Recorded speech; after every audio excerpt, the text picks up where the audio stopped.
नमस्कार। किसी ने मुझसे प्रश्न किया कि मैं तो ये लगातार कहता घूम रहा हूं कि किसी शास्त्र में जातियों का वर्णन ही नहीं आया है, और श्रीमद् भगवद गीता के पहले अध्याय के 43वें श्लोक में ही जातियों का वर्णन है कि जाति धर्म कुल धर्माश्च शाश्वता। जाति धर्म और कुल धर्म तो शाश्वत हैं। तो भगवद गीता में ही अगर इसका वर्णन आ गया है तो मैं किस आधार पर इस बात को कह रहा हूं कि जातियों का वर्णन नहीं है? तो इस प्रश्न के उत्तर में मैं बस इतना ही कहना चाहता हूं कि हां, पहले अध्याय के 43वें श्लोक में यह बात लिखी हुई है कि जाति धर्म और कुल धर्म शाश्वत हैं।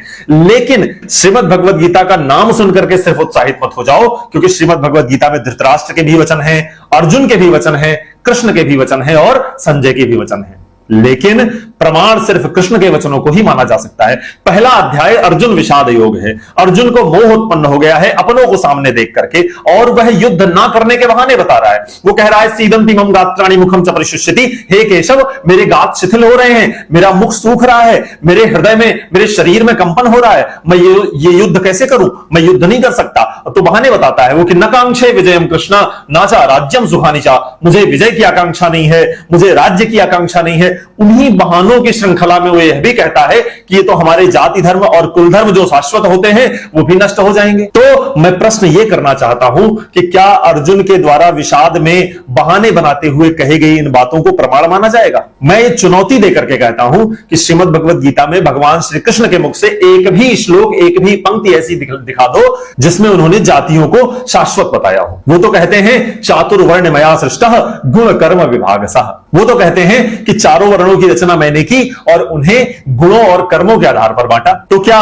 भगवान श्री कृष्ण को संस्कृत नहीं आती थी? वो ये नहीं कह सकते थे कि चातुर्वर्ण मया सृष्टः गुण कर्म की जगह गुण जन्म विभागसः? और श्लोक के व्याकरण में भी दोष ना होता, क्योंकि जन्म और कर्म दोनों में भी 2.5 अक्षर हैं। लेकिन नहीं, उन्होंने कहा चातुर्वर्ण मया सृष्टः गुण कर्म विभागसः। कर्मों के आधार पर मैंने विभाजन किया है। वो जब स्वयं के बारे में भी बताते हैं भगवद गीता में ही, तो वो कहते हैं कि धनुर्धारियों में मैं राम हूं। जब मैं धनुष धारण करता हूं तो मैं राम हो जाता हूं, मैं क्षत्रिय हो जाता हूं। तो जब वो धनुष धारण कर रहे हैं, युद्ध कर रहे हैं, तो वो क्षत्रिय हैं। जब वो गौओं की सेवा करते हैं गोकुल में, तो वो ग्वाले हैं। आज वो इस युद्ध भूमि में अर्जुन के सारथी बने बैठे हुए हैं, जो तथाकथित शूद्रों का काम कहा जाता है। तो वो आज शूद्र की भूमिका में है। तो अंत में मेरा कहना यह है कि शास्त्रों को उनकी समग्रता में देखना पड़ेगा। सिर्फ एक पन्ना या एक श्लोक या श्लोक की एक पंक्ति लेकर के अगर हम समझने चलेंगे तो पूरा ग्रंथ समझ में नहीं आएगा।